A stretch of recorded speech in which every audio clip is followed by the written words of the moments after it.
चलिए, नमस्कार दोस्तों। तो आज हम पढ़ेंगे कंसंट्रेशन टर्म्स। तो देखिए, कंसंट्रेशन टर्म्स मतलब अभी मैं आपको ये वाले लेक्चर में अलग अलग कंसंट्रेशन टर्म्स का कवर करवाऊंगा, जैसे कि strength, percentage, molarity, molality, normality, mole fraction. Okay, तो आपको मैं कंसंट्रेशन टर्म्स में ऐसा मतलब सिर्फ मैं आपको बेसिकली उनकी डेफिनेशन बताऊंगा हर एक कंसंट्रेशन टर्म की, वो होते क्या है, मतलब थोड़ी सी फील लाऊंगा और कुछ थोड़े से न्यूमेरिकल्स भी देखूंगा, ठीक है। बट एकदम मतलब एकदम डिटेल में नहीं पढ़ाने वाला हूं, बस एक आइडिया आ जानी चाहिए कंसंट्रेशन टर्म्स जब इस्तेमाल होंगे क्वेश्चंस में वगैरह, ठीक है। तो चलिए, तो कंसंट्रेशन टर्म्स में सबसे पहला कंसंट्रेशन टर्म है हमारा स्ट्रेंथ। ओके, तो देखिए अभी स्ट्रेंथ का मीनिंग क्या है। ओके, तो ये कंसंट्रेशन टर्म बाय डेफिनेशन, ठीक है, मास ऑफ सॉल्यूट पर लीटर ऑफ सॉल्यूशन, ठीक है। तो मास ऑफ सॉल्यूट पर लीटर ऑफ सॉल्यूशन।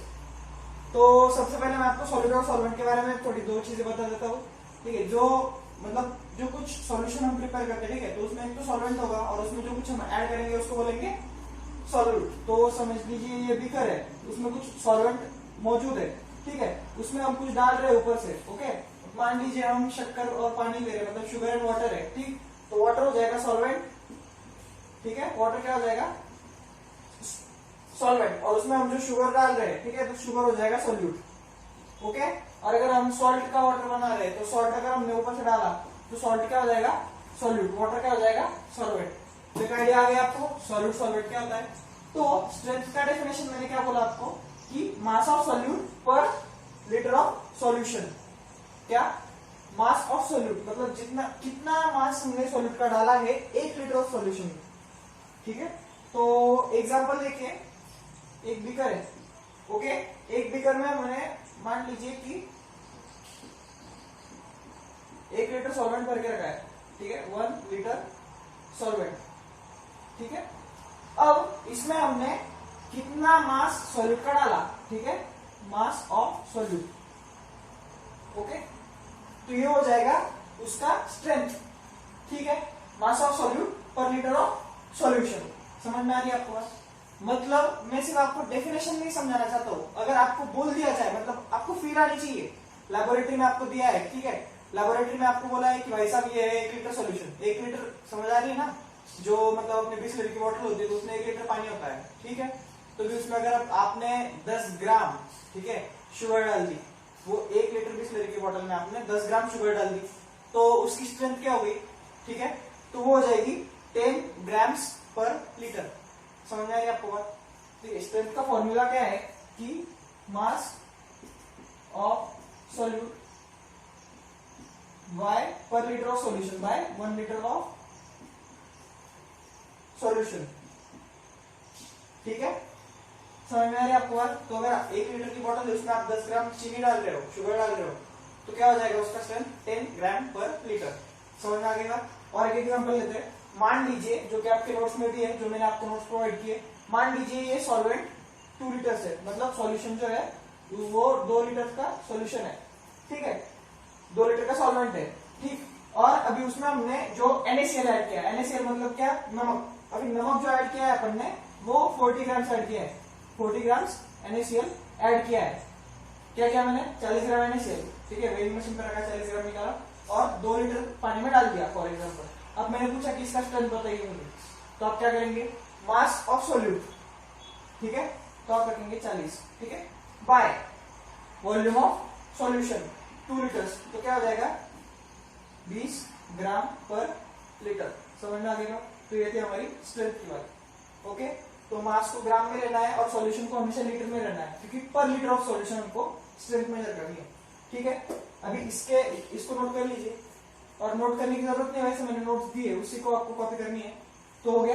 अभी नेक्स्ट कंसंट्रेशन टर्म है परसेंटेज। ओके, वो अभी मैं उसके बारे में आपको बताता हूँ।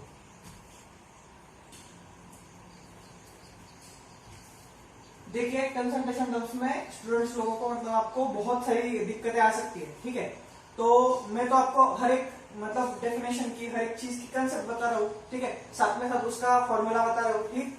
तो आपको अगर वो कंफ्यूजन में नहीं पढ़ना है, ठीक है, तो आपको करना होगा बार बार ये रिवाइज। समझ में आई बात आपको बात। जो नोट्स मैंने आपको लिखा के दी है, जो मैंने आपको सेंड की है, उसको आपको बार बार रिवाइज करना पड़ेगा, और वो नोट्स को रिवाइज तो करना ही पड़ेगा, और उसके साथ आपको हर बार उस नोट्स को समझना भी पड़ेगा। समझ में आ रही है आपको बात?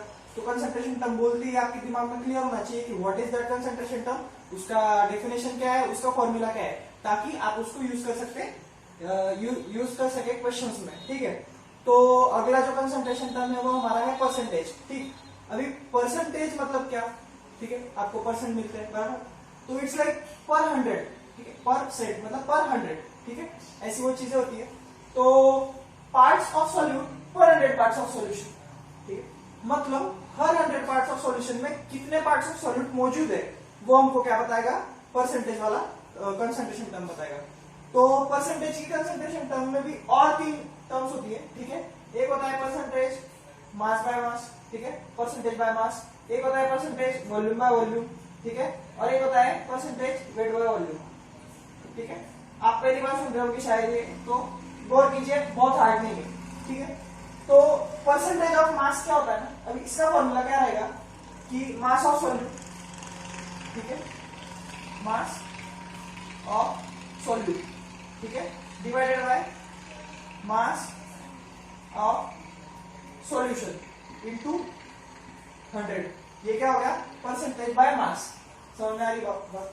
मतलब मैं आपको बताता हूँ, देखिए, कुछ मास आपने सॉल्यूशन का लिया है, ठीक है, और कुछ मास आपने सॉल्यूट का ऐड किया है, तो आपको भी निकालना है परसेंटेज बाय मास। ओके, तो आप क्या करेंगे? जो सॉल्यूट आपने ऐड किया है उसका मास ऊपर लिखेंगे, जो सॉल्यूशन का मास है टोटल, ठीक है, उसका मास यहाँ पे लिखेंगे, ओके, इनटू 100 कर देंगे, तो आपका निकल आ जाएगा परसेंटेज बाय मास। उसको हम डिनोट कैसे करते हैं? W by W। ठीक है, वेट बाय वेट से उसको हम परसेंटेज वेट बाय वेट से डिनोट करते हैं। अब नेक्स्ट टर्म है परसेंटेज वॉल्यूम बाय वॉल्यूम। अभी वॉल्यूम बाय वॉल्यूम से आपको समझ में आ रहा है कि हम वॉल्यूम के रिस्पेक्ट में पार्ट्स ऑफ सॉल्यूट पर 100 पार्ट्स ऑफ सॉल्यूशन मेजर करेंगे। मतलब क्या? अब इसका आएगा फॉर्मूला वॉल्यूम ऑफ सॉल्यूट, ठीक है, divided by volume of solution into 100। समझ पा रहे हो आप बात? वॉल्यूम मतलब परसेंटेज बाय वॉल्यूम अगर आपको कैलकुलेट करना है तो फॉर्मूला क्या हो जाएगा? Volume of solute by volume of solution into 100। समझ में आ रही है आपको बात? तो ये हो गया volume of solute by volume of solution. और वेट बाय वॉल्यूम तो आपको पता है, ऊपर मास ऑफ सॉल्यूट लेना है, नीचे वॉल्यूम ऑफ सॉल्यूशन लेना है। तो यहाँ पे क्या आएगा इसका फॉर्मूला? वेट बाय वॉल्यूम का mass of solute by volume of solution into 100। ठीक है, तो W by W, V by V, W by V, मतलब percentage by mass, percentage by volume, percentage by weight by volume. ठीक, ये 3 terms है percentage में। Okay, अब हम वेट बाय वेट में क्या करेंगे? कितना मास ऑफ सॉल्यूट हमने लिया है और टोटल मास ऑफ सॉल्यूशन कितना है, ठीक है, उसको डिवाइड करके इनटू 100 कर देंगे। जो percentage volume, percentage by volume है, उसमें क्या करेंगे? कितना वॉल्यूम ऑफ सॉल्यूशन, कितना वॉल्यूम ऑफ सॉल्यूट हमने ऐड किया और टोटल वॉल्यूम ऑफ सॉल्यूशन कितना है, सॉल्यूशन मतलब पूरा solute plus solvent. Okay, total volume of solution कितना है वो इनटू 100, तो आ जाएगा परसेंटेज V बाई V। और परसेंटेज W बाई V में क्या आएगा कि कितना मास ऑफ सॉल्यूट हमने कितने वॉल्यूम ऑफ सॉल्यूशन में ऐड किया। ओके, वॉल्यूम समझता है आपको?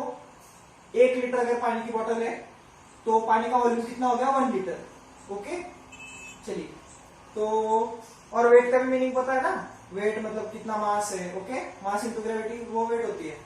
तो हम वेट और मास को मतलब जनरल लाइफ में तो एक जैसा यूज करते हैं। ठीक है, तो मास मतलब 50 ग्राम, 10 ग्राम, 20 ग्राम, ठीक है, 1 किलो सब्जी लेके आए तो वो मास वगैरह। चलिए, तो पता होगा आपको, मैं मतलब ऐसे ही बता रहा हूँ। तो अभी जरा मैं इन परसेंटेज को, मतलब आपको अभी अगर कोई सेंटेंस दिया है तो आपको उसको इंटरप्रेट कैसे करना है वो बताता हूँ। ठीक है, मतलब उनका मीनिंग क्या होगा वो मैं आपको बताऊंगा अभी। तो देखिए, मैंने आपको बोला कि अगर आपको, मतलब मैंने अभी जो आपको कंसेप्ट सिखाई है उसका एप्लीकेशन कैसा है। ठीक है, अगर आपको क्वेश्चन में दिया है या कोई भी अगर आपसे आके बोल रहा है कि 9.8% sulphuric acid wait by wait, okay, अगर आपको बोल रहा है कि 9.8% sulphuric acid wait by wait का मतलब क्या है, ठीक है, तो आप उसको मतलब क्या बताओगे कि वेट बाय वेट है बराबर। और हमको बताया गया है कि परसेंटेज मतलब अगर है तो पर 100 पार्ट्स ऑफ सॉल्यूशन होगा, ठीक है।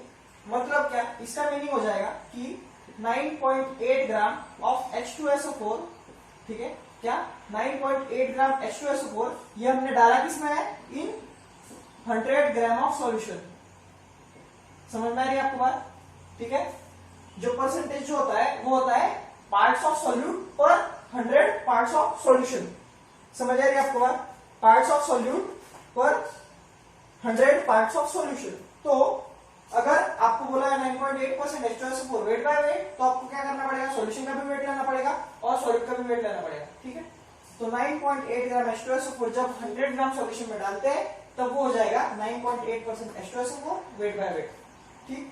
अब आगे 9.8% H2SO4 वेट बाय वॉल्यूम, इसका मीनिंग क्या है, इसका मीनिंग है 9.8 ग्राम H2SO4 okay in 100 ml of solution, क्या 100 ml ऑफ सॉल्यूशन, क्योंकि वॉल्यूम ऑफ सॉल्यूशन है, वेट बाय वॉल्यूम है, परसेंटेज बाय वॉल्यूम है, मतलब हमको सॉल्यूशन का वॉल्यूम कंसीडर करना पड़ेगा।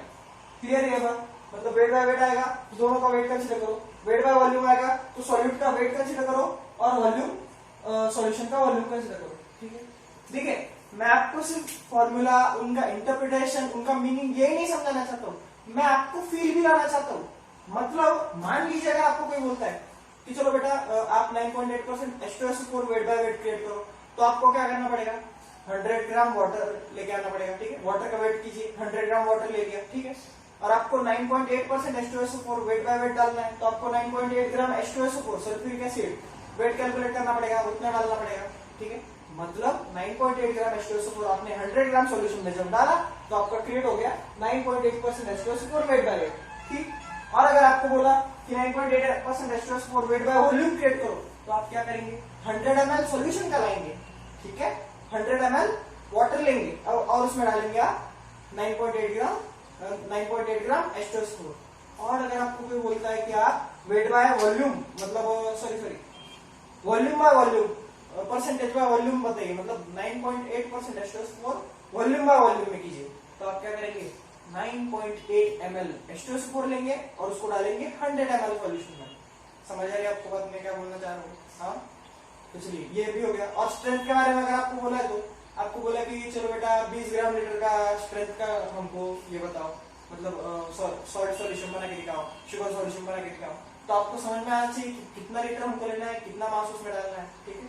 ये हो गई फील्ड की बात है, और ये होगी न्यूमेरिकल फॉर्मूले वगैरह, मतलब सारा क्वेश्चन सॉल्विंग वगैरह वो सारी, ठीक है। ये दो कंसंट्रेशन टर्म समझ में आ गई। देख कंसंट्रेशन का और अगर फील लेना है ना, तो मान लीजिए कि मम्मी ने नमक ज्यादा डाल दिया, ठीक है, तो हमारा क्या मत होता है कि खारी जा रही है, ठीक, ज्यादा नमकीन हो जाती है, ठीक है ना। तो क्या हो गया कि जो सॉल्ट का कंसंट्रेशन है इन द सब्जी बढ़ गई, कंसंट्रेशन समझ में आ रहा है। तो आप क्या बोलेंगे कि ये बहुत कंसंट्रेटेड है, इसमें बहुत ज्यादा सॉल्ट है, समझ आ रही है आपको बात। और अगर मिर्च ज्यादा हो गई है, मसाला ज्यादा हो गया है, ठीक है, तो भाजी एकदम मतलब तेज हो जाती है, रोना जाता है, ठीक है, तो हम उसको क्या बोलेंगे कि मसाले का कॉन्सेंट्रेशन ज्यादा है। समझ में आ गया।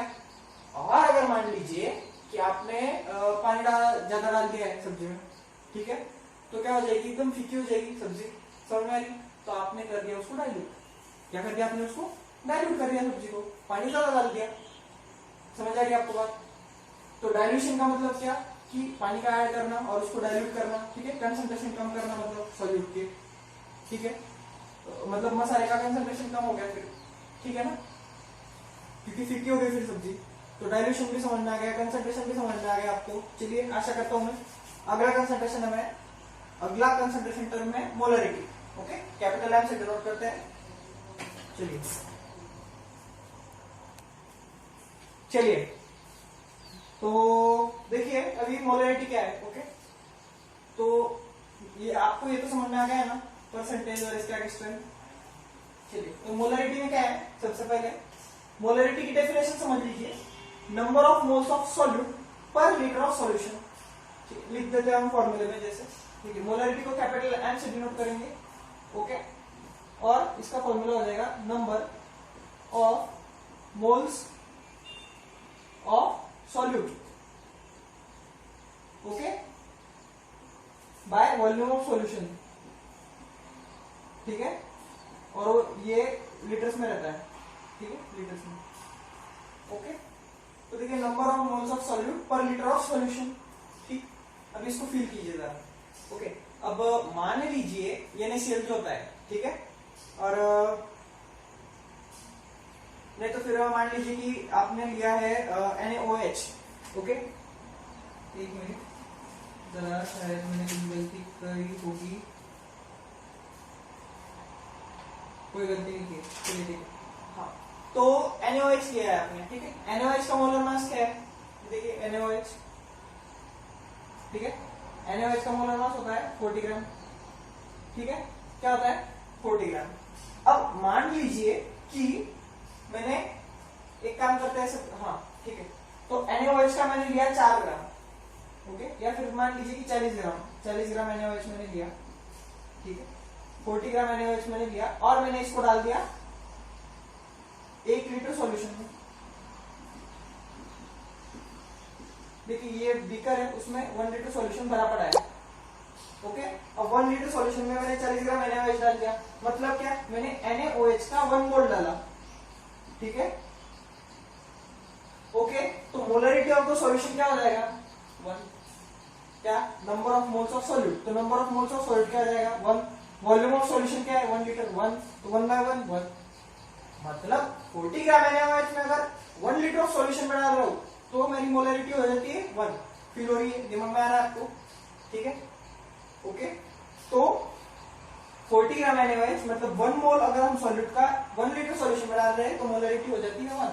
अब अगर मान लीजिए कि मैंने इसको 40 ग्राम को 4 ग्राम कर दिया, ठीक है, 4 ग्राम अगर कर दिया तो मैंने इसमें कितने मोल्स डाले सॉल्यूट के, 1 लीटर सॉल्यूशन में मैंने सॉल्यूट के कितने मोल्स डाले, ठीक। तो अगर इसको कैलकुलेट करना है तो number of moles of solute को हम कैसे करते हैं calculate, number of moles of solute, देखिए एक फॉर्मूला है, number of moles of solute is equals to given mass by molar mass, ठीक है, पता है आपको इसके बारे में। तो गिवन मास है 4 ग्राम बराबर मोलर मास है 40 ग्राम, तो क्या हो जाएगा 0.1 बराबर 1/10 0.1, मतलब 4 ग्राम NaOH मतलब कितना 0.1 मोल्स, मतलब हमने इनडायरेक्टली 4 ग्राम NaOH अगर डाला है तो उसका मतलब हमने 0.1 मोल्स सॉल्यूट के सॉल्यूशन में डाले 1 लीटर सॉल्यूशन में। तो अब मेरा जो मतलब मोलरिटी हो, अगर मैंने बोला कि 0.1 मोल्स ऑफ सॉल्यूट मतलब 0.1 मोल्स ऑफ NaOH मैंने 1 लीटर सॉल्यूशन में डाले, ठीक है, 1 लीटर सॉल्यूशन में डाले, तो इसका मोलरिटी कितना है, तो इसका मोलरिटी क्या आएगा, number of moles of solute, कितना मोल्स है सॉल्यूट का 0.1 मोल, ठीक है। वॉल्यूम ऑफ सॉल्यूशन कितना है, वॉल्यूम ऑफ सॉल्यूशन है 1 लीटर, तो क्या 0.1 हो गई molarity, molarity is equals to 0.1। तो इसी number of moles of solute के अगर फॉर्मूले को मैं मतलब और इलेबोरेट करूं, ठीक है, तो क्या हो जाएगा, देखिए मोलरिटी का जो फॉर्मूला है वो क्या है, या डेफिनेशन है, मीनिंग है, वो क्या है, number of moles of solute by volume of solution in litres. लेकिन अगर मैं उसको इलेबोरेट करूं मतलब बड़ा करूं, डिस्क्राइब करूं मास में, तो क्या हो जाएगा, given mass by molar mass, ठीक है, मोलर मास है मॉलिक्यूलर मास इनटू, अगर हम सॉल्यूशन को लीटर के जगह पे मिलीलीटर में ले रहे हैं, ठीक है, volume of solution in millilitres, ठीक, तो यहाँ पे ऊपर 1000 से मल्टीप्लाई करना पड़ेगा, ठीक है, तो ये हो जाएगा हमारा मोलरिटी का फॉर्मूला, ठीक है। देखिए number of moles of solute का फॉर्मूला है given mass bye molecular mass, आपने 11th में पढ़ा होगा सब बेसिक केमिस्ट्री में, और वॉल्यूम ऑफ सॉल्यूशन को अगर हम मिलीलीटर में ले रहे हैं तो हमको 1000 से ऊपर मल्टीप्लाई करना पड़ेगा, ठीक, ओके। तो वो ये एग्जांपल दिया है, ठीक है, कि calculate molarity of solution obtained by dissolving 4 gram NaOH in 2 litre of solution, मतलब देखिए क्वेश्चन क्या है, क्वेश्चन ये है कि 4 ग्राम NaOH है, ओके, और 2 लीटर का सॉल्यूशन है, ठीक है, तो मोलरिटी कितनी होगी, तो मोलरिटी के फॉर्मूले में पुट करते हैं, गिवन मास क्या है सॉल्यूट का, और ये सॉल्यूट का ही है given mass molar mass, this is for solute, given mass of solute और molar mass of solute, molecular mass of solute, तो 4 ग्राम NaOH, तो 4 गिवन मास है, मोलर मास क्या है NaOH का 40 ग्राम, ठीक है, ये अपने को पता होना चाहिए, इनटू अभी ये 2 लीटर का सॉल्यूशन है, ठीक है। तो अगर इसको मिलीलीटर में करना है करो, अगर आपने इसको मिलीलीटर में किया 2000, ठीक है, 2 लीटर मतलब 2000 मिलीलीटर, तो ऊपर भी आपको 1000 से मल्टीप्लाई करना पड़ेगा, ठीक है। और अगर लीटर में रख रहे हो तो ऊपर आपको 1000 से मल्टीप्लाई करने की जरूरत नहीं है, तो ये 3 0 से कट, ठीक है। ये 2 2 सा 4 बराबर 1/20, 1/20, ओके, ये हो जाएगा 1/20। तो ये हो जाएगी आपकी मोलरिटी 1/20, ठीक है। मोलरिटी आपको समझ में आ गई।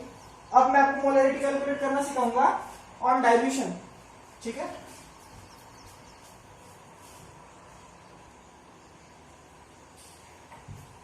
तो देखिए, मान लीजिए कि एक कोई बीकर है, ठीक है, बीकर में कुछ सॉल्यूशन मौजूद है, ओके, और उस सॉल्यूशन की जो मोलरिटी है वो है M1, okay. M1 is the molarity of this beaker and V1 is the solution of this beaker, मतलब V1 is the volume of solution present in this beaker, ठीक है। अब मान लीजिए कि मैंने इसमें वाटर ऐड कर दिया, क्या ऐड कर दिया, वाटर, ओके, ये रिएक्शन नहीं है कोई, वाटर ऐड किया। अब इसमें क्या हो जाएगा, जो सॉल्यूशन का लेवल है वो इंक्रीज हो जाएगा, ठीक है। तो जरा बीकर बड़ा बनाते हैं और सॉल्यूशन का लेवल भी इंक्रीज करवाते हैं, ठीक है। तो अब ये जो हो गया, इसका मोलरिटी चेंज हो जाएगा क्योंकि volume of the solution change हो चुका है। तो हम मान लेते हैं कि M2 मोलरिटी हो जाती है इस बीकर की, और V2 हो जाएगा सॉल्यूशन, क्योंकि डेफिनेटली V1 से बढ़कर वो V2 बन जाएगा, बराबर। इनिशियली छोटा बीकर था, उसमें कम वॉल्यूम था। M1 is the molarity of this solution and V1 is the volume of this solution. हमने उसमें वाटर डाला, कुछ वाटर ऐड किया बाहर से, मतलब क्या किया हमने, डाइल्यूट किया। डाइल्यूशन का मैंने जो अभी आपको आगे पहले बताया, ठीक है, कि सब्जी होती है, सब्जी में कोई मसाला होता है, ठीक है, और सब्जी बहुत ही तेज बनी हुई है, ठीक है, तो उसमें अगर हम पानी डाल रहे हैं, ठीक है, तो मसाले का कॉन्सेंट्रेशन कम हो जाता है, और मसाले का कॉन्सेंट्रेशन कम होने की वजह से वो डाइल्यूट हो जाती है, ठीक है। तो कॉन्सेंट्रेशन को कम करना मतलब डाइल्यूट करना। तो ऑन डाइल्यूशन वाटर का ज्यादा ऐड करना, तो मोलरिटी M2 हो जाएगी और वॉल्यूम V2 हो जाएगा। तो इस टाइम पे, ठीक है, इस टाइम पे एक फॉर्मूला आता है, ठीक है, on dilution M1 into V1, ठीक है, is equals to M2 into V2। समझ आ रही है आपको बात? On dilution M1 V1 is equals to M2 V2, okay, ये आपको याद रखना है। अब मैं इसको जरा आपका मतलब फील देता हूं आपको जरा, ठीक है। मोलरिटी कंसंट्रेशन टर्म है। अगर हमने नमक ज्यादा डाला है सब्जी में, तो नमक का कॉन्सेंट्रेशन ज्यादा है, ऐसा हम बोलते हैं, ठीक है। तो नमक का फॉर्मूला होता है NaCl, बराबर। तो NaCl मतलब कितना, 23 और 35.5, 58.5 ग्राम का NaCl होता है, ठीक है। मान लीजिए 1 लीटर की हमारी सब्जी है, ठीक है, सॉल्यूशन, ओके, उसमें हमने 1 मोल डाला NaCl का। मान लीजिए बहुत ज्यादा हो जाएगा वो 58.5 ग्राम, ठीक है, खाते नहीं आएगा, बट मान लीजिए, ठीक है, एक इजी होने के लिए, मतलब चीजें इजीली एक्सप्लेन करते आने के लिए, कि हमने 1 लीटर सब्जी में 1 मोल NaCl का डाला, ठीक है। तो मोलरिटी क्या हो गई सब्जी की, 1 मोलर, बराबर, 1 मोलर, ठीक है, क्योंकि 1 मोल NaCl is present in 1 litre of सब्जी, ठीक। अब मान लीजिए कि मैं डबल कर रहा हूं नमक का कॉन्सेंट्रेशन, मतलब अगर मैंने मान लीजिए कि दो मोल्स लिए और 1 लीटर सब्जी में डाले, ठीक है, 2 मोल्स ऑफ NaCl डाले मैंने 1 लीटर की सब्जी में, ठीक है। तो क्या हो गई मोलरिटी हमारी 2 मोलर, ठीक है। तब तो वो एकदम ही मतलब खारी हो जाएगी, समझ में आ रही है आपको बात, बहुत ही नमकीन हो जाएगी, खाते ही नहीं आएगी बिल्कुल, ठीक है। मतलब क्या, मैं कंसंट्रेशन इंक्रीज कर रहा हूँ, ठीक है। तो कंसंट्रेशन टर्म के साथ साथ जो कि मोलरिटी है उसका न्यूमेरिकल वैल्यू भी इंक्रीज हो रहा है। मतलब मैं आपको ये फील देना चाह रहा हूँ कि अगर कोई बोलता है कि 1 मोलर कॉन्सेंट्रेशन है, तो आपको समझ में आना चाहिए कि उसका कॉन्सेंट्रेशन 1 मोलर है, ओके। अगर 2 मोलर कॉन्सेंट्रेशन है तो उसका कॉन्सेंट्रेशन इंक्रीज हो रहा है, क्वांटिटी इंक्रीज हो रही है उस पर्टिकुलर सॉल्यूशन में, ठीक है। चलिए, ये तो मैंने आपको फील दे दी कि कॉन्सेंट्रेशन और क्वांटिटी को आप मतलब लिंक करना है आपको। अब मान लीजिए 1 लीटर सॉल्यूशन में 1 मोल सॉल्यूट डाला है मैंने, बराबर, ठीक है। अब मैंने पानी डाल दिया, ठीक है, और पानी डाल दिया, तो क्या हो जाएगा, सॉल्यूट का जो कॉन्सेंट्रेशन है वो कम हो जाएगा। नहीं समझ आया? 1 लीटर सब्जी की, ठीक है, उसमें हमने 1 मोल का नमक डाला, ठीक। अब नमक तो बहुत ज्यादा हो गया है सब्जी में, ठीक है। अब हम क्या करेंगे, नमक को अगर अपने को न्यूट्रलाइज करना है, मतलब नमक की कंसंट्रेशन कम करनी है, तो हमको सब्जी का वॉल्यूम बढ़ाना पड़ेगा, ठीक है। तो हम क्या करेंगे, और 1 लीटर सब्जी उसमें डाल देंगे, तो नमक का कॉन्सेंट्रेशन जो है वो कम हो जाएगा, NaCl का कॉन्सेंट्रेशन कम हो जाएगा, NaCl की क्वांटिटी कम हो जाएगी ओवरऑल सब्जी में, ठीक है, सब्जी थोड़ी खाने लायक बढ़ेगी। और अगर आप अपने को नमक का कॉन्सेंट्रेशन कम करना है तो हमको और 1 लीटर सब्जी डाल देनी पड़ेगी। समझ आ रही है आपको बात? तो वॉल्यूम इंक्रीज करने से मोलरिटी सॉल्यूशन की घट जाती है, ठीक है। तो अगर आप देखेंगे कि m1 is the molarity of the solute in this solution, तो m1 तो ज्यादा है, ठीक है, लेकिन जब हमने वॉल्यूम इंक्रीज किया, क्योंकि हमने एक्स्ट्रा वाटर डाला ना इसमें, तो वाटर अगर एक्स्ट्रा डाला तो m2 की वैल्यू घट गई। समझ आ गई? तो m2 की वैल्यू घटी, ठीक है, v2 की वैल्यू बढ़ी, बट ओवरऑल उन दोनों ने बैलेंस करके m1 v1 के प्रोडक्ट को बैलेंस कर लिया। समझ में आ गया आपको? मतलब क्या कि वॉल्यूम इंक्रीज करने से सॉल्यूशन का मोलरिटी जो होती है वो मतलब कंसंट्रेशन घट जाती है सॉल्यूट की। चलिए, ऑन डाइल्यूशन ये था m1 v1 m2 v2, ये क्वेश्चंस में पूछते हैं। तो देखिए एक क्वेश्चन ले लीजिए, मान लीजिए कि 1 मोलर सॉल्यूशन है, ठीक है, 100 ml का, ओके,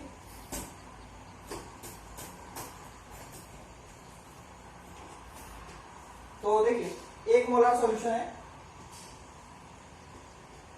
ठीक है, 100 ml है, ठीक, मतलब volume of the solution is 100 ml and molarity of the solution is 1 molar, ठीक है। इस डाइल्यूटेड मतलब क्या किया हमने, इसमें कुछ तो भी वाटर ऐड किया, ठीक है, वाटर ऐड किया क्योंकि उसको डाइल्यूट किया हमने, तो इस diluted till the final molarity becomes 0.5 molar. Final molarity of solution क्या हो गई? 0.5 मोलर सॉल्यूशन, ठीक है। Find the volume of water added for dilution. अभी मेरे को इनिशियल मोलरिटी पता है, इनिशियल वॉल्यूम पता है, ठीक है। अब इसमें कुछ तो भी वॉल्यूम ऑफ वाटर हमने ऐड किया, फिर उसकी मोलरिटी हो गई 0.5 मोलर, ठीक है। अब हमको उन्होंने पूछा है कि हमने कितना वाटर ऐड किया इसमें कि इसकी मोलरिटी इतनी हो गई, ठीक है। तो देखिए मैंने आपको बोला है कि अगर मान लीजिए इसको मैं बोल देता हूँ V2, ठीक है, कुछ वाटर ऐड करने में ये सॉल्यूशन का वॉल्यूम हो गया V2, तो M1 क्या है यहाँ पे 1 मोलर, ठीक है, इनिशियल मोलरिटी, इंटू V1 क्या है 100 ml, ठीक है, उसको वैसे रख देते हैं, इज इक्वल टू M2 क्या है 0.5 मोलर, ठीक है, इंटू V2 बराबर M1 V1 is equal to M2 V2, ठीक है। अब 100 डिवाइडेड बाय 0.5, ठीक है, मतलब 5000 हो गया यहाँ पे, ठीक, ये हो गया 200, ठीक है, तो 200 ml हो गया V2, ठीक है। लेकिन हमको उन्होंने बोला है कि वाटर कितना ऐड किया है, क्वेश्चन में उन्होंने पूछा है कि find the volume of water added for dilution, ठीक है। तो initially volume of solution 100 ml था इनिशियली, ठीक है, वो तो ऑलरेडी मतलब V2 में भी वो उतना 100 ml का सॉल्यूशन था, लेकिन हमने 100 ml वाटर ऐड किया, मतलब 200 ml ये जो V2 का जो सॉल्यूशन है, ठीक है, इसमें 100 ml इनिशियली का सॉल्यूशन था, उसमें हमने 100 ml वाटर जब ऐड किया तब V2 बन गया 200 ml। समझ में आ गया आपको बात? ठीक है, तो V2 माइनस V1 का जब हम डेल्टा V निकालेंगे, ठीक है, that is final volume minus initial volume, ठीक है, तो हमको मिलेगा एडेड वॉल्यूम ऑफ वाटर, ठीक है, इनिशियल वॉल्यूम था और कुछ फाइनल वॉल्यूम है, ठीक है, तो फाइनल में से जब इनिशियल वॉल्यूम निकालेंगे तो हमने कितना वाटर ऐड किया था वो समझ आएगा। समझ गया आपको बात? तो ये हो गया V2 माइनस V1 हो जाएगा वॉल्यूम ऑफ वाटर एडेड, ठीक है, ये कुछ लिखने की जरूरत नहीं है। और वो क्या हो जाएगा फिर फाइनल वॉल्यूम में 200, ठीक है, 200 हमने निकाला, इनिशियल वॉल्यूम था 100, इसका मतलब 100 ml is the volume of water added to that solution, ठीक है। ऐसे क्वेश्चंस होते हैं। अब मैं आपको मान लीजिए कि 2 मिक्सचर्स है, ठीक है, मतलब 2 अलग अलग सॉल्यूशन है, उनकी अलग मोलरिटी अलग वॉल्यूम है, उनको मिक्स करने के बाद क्या मोलरिटी आती है सॉल्यूशन की वो निकालना सिखाऊंगा। मतलब I am gonna teach you now molarity of mixture, ठीक है, मोलरिटी ऑफ मिक्सचर। तो देखिए मैं आपको मोलरिटी ऑफ मिक्सचर का सीधा मतलब एक एग्जांपल लेके बताता हूँ कि मोलरिटी हम मिक्सचर की कैसे कैलकुलेट करते हैं। मान लीजिए 2 बीकर है, ठीक है, और दोनों बीकर सॉल्यूशन से फिल्ड है, ठीक है। अभी एक बीकर का जो मोलरिटी है, ठीक है, वो है 1 मोलर HCl, ठीक है, मतलब HCl का सॉल्यूशन है, ओके, 1 मोलर HCl और 100 ml का है सॉल्यूशन, ठीक है, टोटल 100 ml है वॉल्यूम, ओके। और ये जो दूसरा बीकर है इसका है मोलरिटी 2 मोलर HCl, ठीक है, और इसका भी है 100 ml का सॉल्यूशन वॉल्यूम, ठीक है। तो ये हो गया M1 V1 और ये हो गया M2 V2, 2 बीकर्स का, ठीक। ये दोनों बीकर्स हैं अलग अलग, ये this is for a beaker A और दिस इज बीकर बी, ठीक है, this is beaker 1, this is beaker 2, ठीक है, इसमें कुछ वाटर वाटर कुछ ऐड नहीं किया है। अब मान लीजिए इन दोनों बीकर का हमने एक ही इसमें पोर कर दिया, ठीक है, मतलब एक बड़ी बाल्टी ली, ओके, और इसमें इसका भी पोर कर दिया नीचे और इसको भी नीचे इसमें डाल दिया, ठीक है। अब हमारी मोलरिटी ऑफ द मिक्सचर क्या होगी वो मैं आपको निकालना सिखाना चाहता हूँ, ठीक है। तो मोलरिटी जो होगी, ठीक है, मान लीजिए कि इसको हमने नाम दे दिया M1, ठीक है, और इसको हमने नाम दे दिया V1, ओके, और ये मोलरिटी को हमने नाम दे दिया M2, ठीक, और इस वॉल्यूम को नाम दे दिया V2, ओके, और ये जो बड़ी बीकर हमने जिसमें दोनों में ऐड किया है, ठीक है, उसकी मोलरिटी को हम नाम दे देते हैं M3, ठीक है, और दोनों का वॉल्यूम मिला के जितना होगा वो रहेगा V3। चलिए, आपको V3 पता है क्या है, V1 प्लस V2, इसमें तो कोई रॉकेट साइंस नहीं है, क्योंकि दोनों का वॉल्यूम जब मिलेगा, फर्स्ट बीकर का और सेकंड बीकर का जब वॉल्यूम मिलेगा तब नया वॉल्यूम क्रिएट होगा। V3 = V1 प्लस V2 बराबर। अभी हम 3 कैलकुलेट करना है, तो देखिए फॉर्मूला क्या है मोलरिटी फॉर मिक्सचर के लिए, ठीक है, तो molarity for mixture is equals to M3V3 is equals to M1V1 plus M2V2। समझ में आ गया आपको बात? M3V3, M3 क्या है, जो फाइनल मिक्सचर की मोलरिटी, V3 क्या है, फाइनल मिक्सचर की वॉल्यूम। तो M3 तो हमको पता नहीं है, लेकिन वॉल्यूम पता है, V1 plus V2 is equals to M1V1। अभी M1 क्या है, M1 इज 1 मोलर, 1 रख दिया, इंटू 100 ml, तो यहाँ पे 100 से मल्टीप्लाई कर दिया, प्लस M2 क्या है, 2 मोलर, इंटू वॉल्यूम 2 क्या है, 100 ml, और V1 प्लस V2 क्या है, 200, ठीक है, 100 प्लस 100 200 ml, ठीक। तो ये 200 अगर उधर जा रहा है डिवाइड करने के लिए, ठीक है, तो ये हो गई हमारी M3 आ जाएगी फाइनल। तो M3 अगर कैलकुलेट करेंगे तो 100 प्लस 200 300/200 3/2 1.5, तो रिजल्टिंग मिक्सचर की मोलरिटी आ गई 1.5, ठीक है, ओके। तो दिस वाज मोलरिटी। चलिए, अब टाइम बहुत हो चुका है ये लेक्चर का, तो हम अगले लेक्चर में कंटिन्यू करेंगे molarity, normality and mole fraction. ये 3 टर्म्स बच चुकी है, हार्डली 20 मिनट्स लगेंगे, ठीक है, मैक्स टू मैक्स 15-20 मिनट्स लगेंगे और उसमें वो हो जाएगा क्लियर। चलिए, धन्यवाद, ओके।